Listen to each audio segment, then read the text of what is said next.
Hi friends, welcome to Sudhasri kitchen. இப்போ நம்ம பார்த்துக்கிட்டு இருக்கிறது ஒரு ஈஸியான பிரேக்ஃபாஸ்ட் ரெசிபிங்க. கம்பு தோசை மொறு மொறுன்னு இந்த மாதிரி ஊற்றுறோன்னா என்ன செய்கிறது அப்படின்னு தான் இன்றைக்கி இந்த வீடியோவில் பார்க்க போகிறோம். கம்பு மாவு ஒரு 1.5 கப் எடுத்திருக்கேன். இது கடையில் வாங்கின கம்பு மாவு தான் இது. இது கூட நம்ம ஒரு 1/2 கப்புக்கு கொஞ்சம் குறைவாக அரிசி மாவு எடுத்துக்கலாங்க.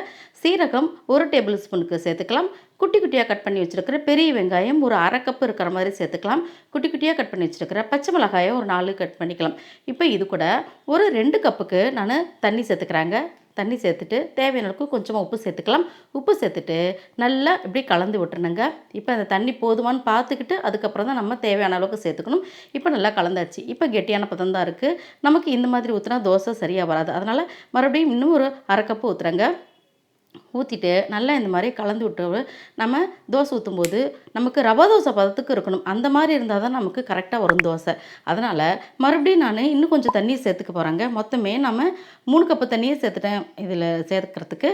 இந்த 3 கப்பு தண்ணி ஊற்றும்போது ரொம்ப சரியான அளவாக இருக்குது. இப்போது இது கூட கொஞ்சமாக கருவேப்பிலை, குட்டி குட்டியாக கட் பண்ணி வச்சுருக்கிற கொத்தமல்லி தழைகள் இது எல்லாத்தையும் சேர்த்துட்டு நல்லா இந்த மாதிரி கலந்து விட்டுறலாங்க.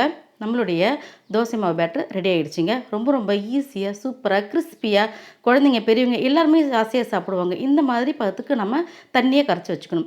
இப்போது ஒரு தோசைக்கல்லில் நம்ம ஆயில் அப்ளை பண்ணிவிட்டு இப்போ ரவை தோசை ஊற்றுற மாதிரி இந்த மாதிரி நம்ம சுற்றி ஊற்றுனுங்க. இந்த மாதிரி சுற்றி ஊற்றினா நல்லா குட்டி குட்டியாக ஓட்ட ஓட்டையாக வருது. பார்த்திங்களா எவ்வளோ அழகாக இருக்குன்னு. இப்போ எந்தெந்த இடத்துலலாம் கேப் இருக்கோ அங்கெல்லாம் கொஞ்சம் கொஞ்சம் இப்படி நம்ம ஃபில்லப் பண்ணி விட்றலாம். இப்போது நல்லா ஃபில்லப் பண்ணியாச்சு. அடுத்தது கொஞ்சமாக இது மேலே எண்ணெய் சேர்த்துக்கலாம். ஒரு 1/2 ஸ்பூன் இருக்க மாதிரி.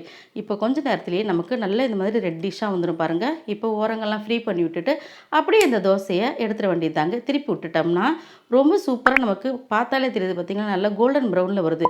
இந்த மாதிரி வந்த பிறகு மறுபடியும் ஒரு 2 நிமிஷம் கழித்து மறுபடியும் இப்படி திருப்பி போட்டு அப்படியே மடித்து விட்டுட்டோம்னா நம்மளுடைய கிறிஸ்பியான கம்பு தோசை ரெடி.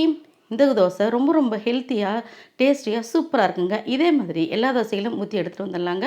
நம்ம வீட்டில் இட்லிக்கு மாவு இல்லாத போது கூட இந்த மாதிரி நம்ம அட்டகாசமான பிரேக்ஃபாஸ்ட் ரெசிபி சீக்கிரமாக செஞ்சிடலாங்க. உங்களுக்கு இந்த கம்பு தோசை ரெசிபி பிடிச்சிருந்துச்சுன்னா சுதாஸ்ரீ கிச்சனுக்கு சப்ஸ்கிரைப் பண்ணுங்கள். ஃப்ரெண்ட்ஸ் ரிலேட்டிவ்க்கு ஷேர் பண்ணுங்கள், லைக் பண்ணுங்கள், கமெண்ட் பண்ணுங்கள்.